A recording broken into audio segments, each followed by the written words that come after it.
La supervision en a été assurée par mon collègue de l'Université Paris 31 Assas, M. Farfar Fati. Voilà, donc c'est le BIT qui a mis à disposition du fonds. Et il nous a paru intéressant de saisir cette opportunité pour que les étudiants soient encadrés de manière pratique sur une étude, et une vraie étude, comme on en fait dans les bureaux, voilà, et dans les universités d'ailleurs, pour travailler sur un sujet qui n'est pas assez documenté, il me semble, c'est la violence et le harcèlement au travail. Dans le de la teranga, on va dire non, là, tout le monde est gentil, mais bon, la réalité, c'est les gens vivent dans des conditions très difficiles. Ils travaillent dans des conditions tout aussi difficiles ou encore plus difficiles. Et nous avons eu des surprises, parce que l'étude venant du Nord, on s'attendait à beaucoup documenter des violences liées aux violences sexuelles, harcèlement de ce type. Ici, on se retrouve, en tout cas moi qui fais le film, la majorité des violences dénoncées sont liées à l'institutionnel. Ce sont des gens qui travaillent dans les marchés. Ils en ont contre l'État et sa police, ils en ont contre les municipalités et leur police, ils en ont contre tout le harcèlement dont ils sont l'objet tous les jours parce qu'ils n'ont pas payé le duty, ils ont perdu le papier du duty, on les chasse, on les... Bon. Et su fekkee ne moo torox na torox bi ci réew kenn du ko fekkee mais nekk Sénégal di torox et di mënuñu ko supporter. Oui, ça c'est surtout les hommes qui ont dit ça. Les femmes, elles, pour faire le film, elles ont dit qu'elles sont prêtes à aller dans la rue, même s'il faut qu'on les fatigue un peu, parce que c'est pire à la maison. Vous voyez, chacun a son paradis et son enfer. Donc vous n'avez pas la même perception chez les femmes que chez les hommes. Les femmes, à partir du moment où elles travaillent, elles se disent qu'elles ont de la reconnaissance sociale, elles ont un statut, donc bon, ça vaut bien le supporter, elles supportent pire avec la péduse, le mari, la belle famille, voilà. Et puis l'enfermement de l'espace domestique. Sortir, c'est déjà un début de liberté pour elles. Pour les hommes, sortir, bon, ça c'est naturel, et ils ne veulent pas travailler souvent dans leur quartier. Les femmes, elles vont devant chez elles. C'est rare que les hommes vont devant chez elles. Et comment comptez-vous les hommes? Je suggérais de faire le film pour que les gens se reconnaissent, qu'ils reconnaissent leurs semblables, et aussi qu'on fasse et la conférence de presse et puis qu'on retourne aux gens pour et qu'on discute les résultats avec eux. On leur dit voilà ce qu'on a vu sur nombre d'entre vous, voilà la situation telle qu'elle leur apparaît. Est-ce qu'ils s'y reconnaissent? Vous voyez, c'est déjà ne pas rester dans sa tour, faire son étude sur les gens qui sont comme des objets d'étude, mais qui ne sont pas des sujets. On a voulu qu'ils soient des sujets en leur rendant de ce qu'ils ont donné. Vous voyez, donc que tout le monde donne et que tout le monde ait le sentiment d'avoir participé et pas qu'on descende à leur niveau. Parce que quand vous descendez, c'est que vous êtes plus haut que l'autre. Et moi, c'est pas ça que j'ai ressenti. J'ai mis mon petit pantalon, mon petit truc, et je suis allée dans les marchés. Et puis, bon, ben voilà. Parce que les gens du secteur informel. Vous ne pensez pas que pour tout l'État, il est dedans déjà? C'est les autres qu'on ne voit pas. L'étude était sur le secteur informel. C'est eux qu'on interviewe, c'est pas l'État. C'était pas les mairies, c'était eux. Donc, pour une fois, c'était eux, et c'était eux seulement. Ils étaient les rois. À quoi ils ressemblent? De quoi ils font leur quotidien? Voilà, les gens vous expliquent que pendant l'inondation, ils ne peuvent pas travailler, parce que le marché est rempli d'eau sale. Voilà, et qu'il y a des concurrences entre commerçants. Il y a aussi le fait que, bon, si tu n'es pas politisé, tu n'es pas du bord de la mairie, bon, c'est compliqué. Et comment est-ce qu'eux, ils n'ont pas affaire vraiment aux institutions municipales, sauf ou à l'État, sauf en période d'élection.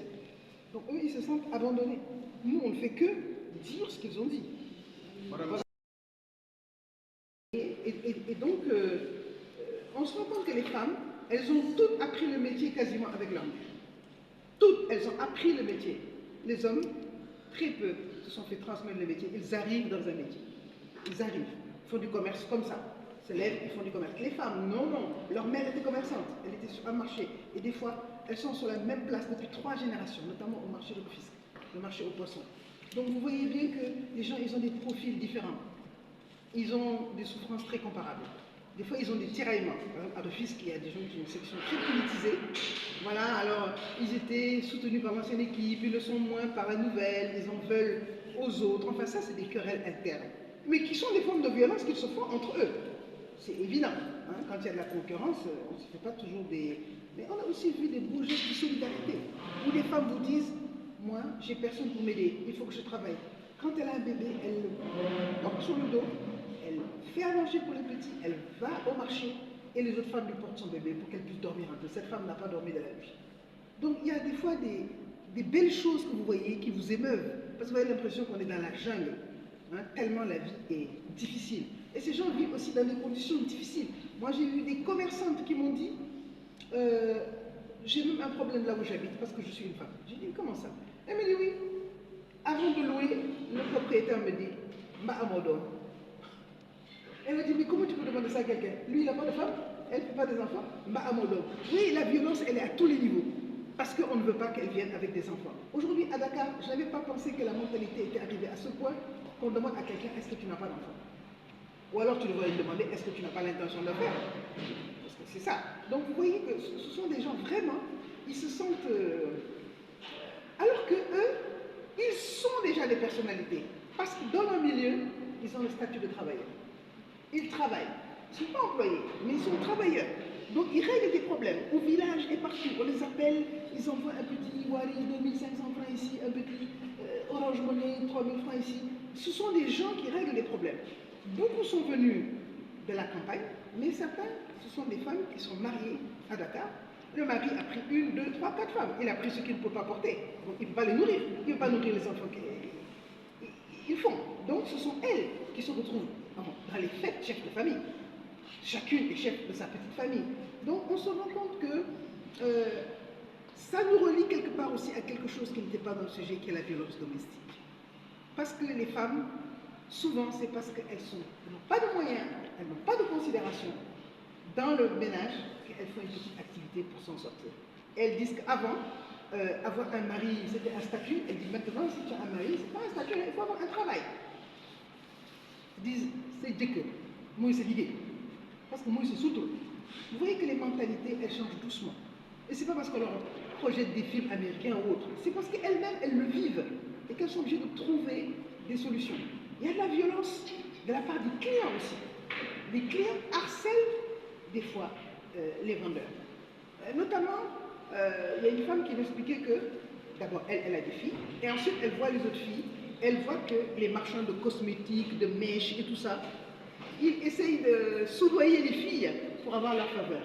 Mais aussi, des fois, ce sont les filles qui viennent rentrer dedans au marchand pour pouvoir avoir des petits maquillages et des choses comme ça. C'est une société qui est devenue très difficile, où tout est monétarisé et le matériel est là, au premier plan. Alors quand tu n'en as pas, eh bien, c'est le drame.